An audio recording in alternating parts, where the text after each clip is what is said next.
Welcome, boils, ghouls, and every fiend in between to another episode of Really Scary, the show where I do deep dives into the true stories behind all of our favorite horror movies. Now, I gotta know, do you want to hear something really scary? Amen. In 1973, a movie about a possessed little girl petrified audiences around the world, enraged the Catholics, and revolutionized the horror genre. It went on to become one of the most important movies ever made, and at this point, I'm pretty sure everyone, including Pazuzu's mother, has seen it. That's right. I'm talking about The Exorcist. But did you know this petrifying paranormal film was based on true events? Inspired by real life? Now, before you go calling any priests or throwing yourself down any staircases, the references for my video are down in the description. Make sure you like, share, subscribe, and hit that notification bell for brand new episodes of Really Scary and hours of original horror videos. Now, sanitize those crucifixes and refill your holy water because this episode is about to get devilishly dark. You've seen the movie, you might have even read the book, but have you heard of the Exorcism of Ronald Hunkeler? Let's go back in time to 1949, Washington, D.C. Ronald Hunkeler, who was born in 1935, grew up as an only child. He led a somewhat lonely life without many friends, and it didn't help that his mother, Odell, was extremely overbearing. He would have to rely on the adults in the house to keep him occupied. Ronald's aunt Harriet lived with them, and unlike the rest of the family, she was into what would be considered at that time the more darker side of spirituality. Harriet was a proud spiritualist, and she passed on that interest to Ronald. That wasn't the only thing she ended up passing on to him. One night, Harriet introduced Ronald to the Ouija board. He was immediately fascinated by it and would play with it all the time. You really don't want me to play, huh? Ronald was 13 when his Aunt Harriet, his best friend, died. He was completely despondent. In the days after, he started hearing scratching noises coming from the floors and the walls of his bedroom. The family then started hearing the noises too. Furniture started moving on its own, and ordinary household objects such as picture frames and vases started levitating or flying when Ronald was nearby. It wasn't too long though before Ronald started exhibiting violent and erratic behavior. Ronald's family consulted doctors and psychiatrists, but nobody was able to diagnose what was wrong with him. Odell turned to their Lutheran pastor, Luther Miles Schultz, for help. Apparently, Schultz was highly interested in parapsychology, and he arranged for Ronald to spend the night at his house to, quote-unquote, observe him. What the fuck?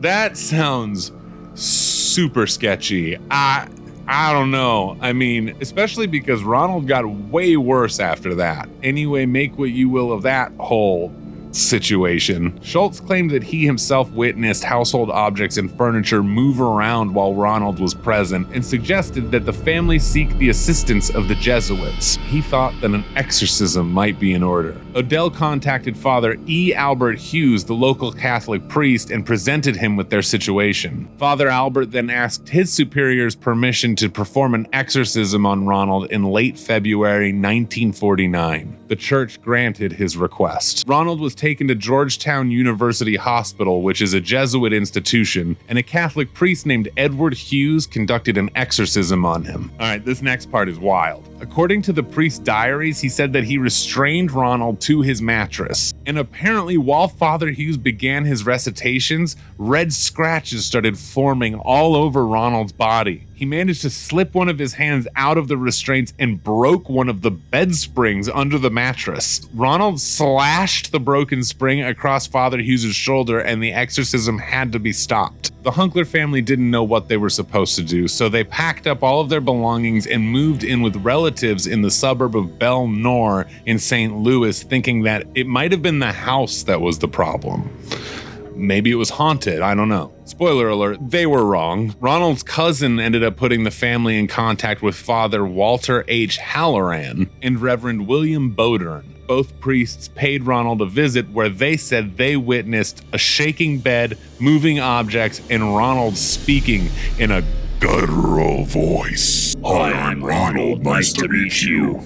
Kind of like that, probably, I imagine it sounded like. Reverend Bodern was granted permission by the Archbishop to perform another exorcism, which took place at the Alexian Brothers Hospital in South St. Louis. At one point during this weeks-long ordeal, Reverend Bodern said that he witnessed scratch marks form on Ronald's chest in the shape of an X, leading the priest to believe that he was being possessed by 10 different demons. And in another incident, pitchfork-shaped patterns of red lines snaked their way down Ronald's leg from thigh to ankle. Allegedly, during the Litany of Saints portion of the ritual, Ronald urinated all over the bed and began shouting and screaming at the priests. It was at that moment that his bed began shaking on its own, lifting up from the floor. Ronald's straps came undone and he broke Father Halloran's nose. Halloran and Bodern never gave up and continued the exorcism night after night after night. The power of Christ compels you! The power of Christ compels you! And finally, on April 18th, a miracle occurred. It was the Monday after Easter, and Ronald awoke with seizures. He yelled at the priests, "Satan will always be with me." The priests laid holy medals, crucifixes, and rosaries on Ronald's body, and they called on Saint Michael to expel Satan. The priests shouted at Satan, saying that Saint Michael would battle him for Ronald's soul. 7 minutes later, Ronald came out of his trance. He muttered to Father Halloran, "He's gone," and said that he had a vision of Saint Michael vanquishing Satan on a great battlefield. The end is near, motherfuckers. Don't you wanna look good? Then scroll on down to the Box Bros Horror Merch store. Are you a fan of our films? Do you want to see the mess you made? What the fuck was that? We'll cover your whole body in them. What about our verticals? Hell, we've even got stickers so you can put them on stop signs in the cool parts of town. So again, scroll on down to the Box Bros Horror Merch store, because even if you're living in hell, you want to look cool. Glasses not included. According to Bodern and Halloran, the strange occurrences ceased after that. In fact, it was reported that given everything, Ronald went on to lead a relatively normal life. Not too long after this, about a year, a young student at Georgetown University heard rumors of these exorcists through the Jesuit priests on campus. Then later, he read newspaper reports detailing the case. That young student's name was William Peter Blatty. Intrigued by these reports, Blatty researched the details and consulted the journals taken by the priests at the time. He even spoke with individuals close to the events.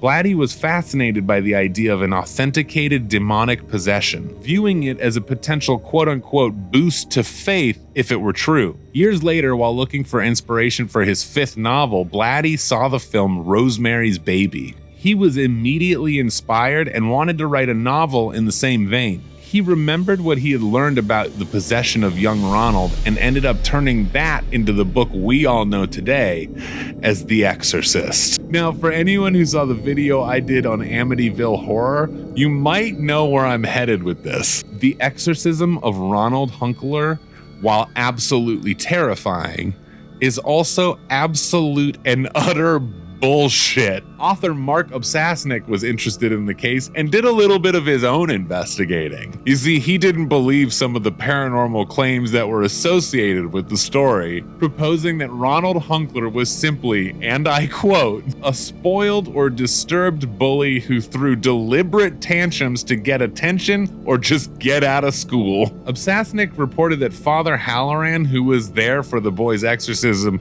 admitted that he never heard Ronald's voice change, and when they found scratches on Ronald's body, he admitted that they never checked Ronald's fingernails to see if he was doing it to himself. Seems like the first thing you would do. I don't know. The truth of the matter is, there was never any proof that any of the exorcisms ever took place at all. And honestly, if you actually did believe all of that stuff I was saying earlier, I want you to know that we have a special sale going on in our merch store Everything is half off as long as you buy everything twice and don't look at the price. Now, most of the commonly accepted information about this story is based on hearsay. It's not documented and it was never fact-checked. There is no evidence that Father Hughes ever visited Ronald's home, had him admitted to Georgetown Hospital, requested that the boy be restrained at the hospital, attempted an exorcism of Ronald at Georgetown Hospital, or the fact that he was injured by Ronald at the exorcism. You think that would be reported, right? Like, you think there would be some sort of proof from the hospital. I don't know. It is closed down now, so maybe that's the case? Obsasnik wrote that after he located and spoke with friends and childhood neighbors of Ronald, he concluded that, quote, the boy had been a very clever trickster who pulled off pranks to frighten his mother and scare children in the neighborhood. None of that mattered though, because obviously the novel of The Exorcist was a massive success, and within 2 years it was ready for the big screen. It's pretty rare for the author of the novel to have any involvement in the film adaptation, but in this case, William Peter Blatty actually wrote the screenplay for the film. The infamous filmmaker William Friedkin took the helm as the director, and The Exorcist premiered on December 26, 1973, changing horror movie history forever. There's a lot to be said about the terrible behavior of William Friedkin and the horrible way that he treated Ellen Burstyn on set. We could even talk about the supposed curse of the film while they were shooting, but that is all a completely different video. I will point out, however, that this story does have a little bit of an element of true crime to it if you didn't know. One of the radiologic technologists in the sequence where Reagan is being studied at the hospital was a real-life serial killer named Paul Bateson. Honestly, that part of the movie is the scariest part of the movie to me, and not just because there's an actual serial killer dealing with the child. Doctors are just scary. I don't know. There's something about the mother testing every scientific possibility there is and still not being able to figure out what's wrong and having to turn to religion and faith because of that. It's just such a masterfully told story. I also think it's interesting. I don't know if this is on purpose, but the fact that the original case is about a boy named Ronald, and William Peter Blatty changed the name of the boy Ronald to a girl named Reagan. Ronald Reagan? I know he wasn't president yet, but he was still doing things. I don't know. Maybe there's a conspiracy there. Maybe it's a metaphor about the innocence of religion being taken over by the Christo-fascism. Maybe Blatty saw the writing on the wall. I digress. The Exorcist has 2 sequels, 2 prequels, and a requel. I don't like to gatekeep, but we all know The Exorcist 3 is the good one, right? Like, there's Exorcist 1 and Exorcist 3, and you don't really need to see the rest, in my opinion. Oh, there was also a pretty amazing TV series in 2016 that I recommend checking out. And it was somewhat recently announced that Mike Flanagan is going to be writing and directing the next one. And I got to be honest, I got high hopes for that. So far, I love everything Mike Flanagan does. He can do no wrong. So please, Mikey, come on, man. Don't fuck this one up. I'm sure he's never heard that before. If you haven't seen the original Exorcist, you're the only one, and I recommend you see it as soon as possible. I absolutely love this movie. I first saw it on the big screen when it was re-released for one of the anniversaries, and it just blew me away. Oh my God, I'd never seen anything like it. If you are still watching this video, I am eternally grateful. Leave the comment "socks in hell" so I know Pazuzu hasn't gotten your soul quite yet. If you know, you know. And remember, these are scary times, and in scary times, scary movies can help us all face and conquer our fears. Make sure to share this video because scaring is caring after all, and also make sure to check out the really scary playlist so you can binge all of these episodes at once. Now, if you excuse me, I feel some pea soup coming up. I'm gonna see you in the next video. Bye, everybody. Lots of love. The power of Christ compels you.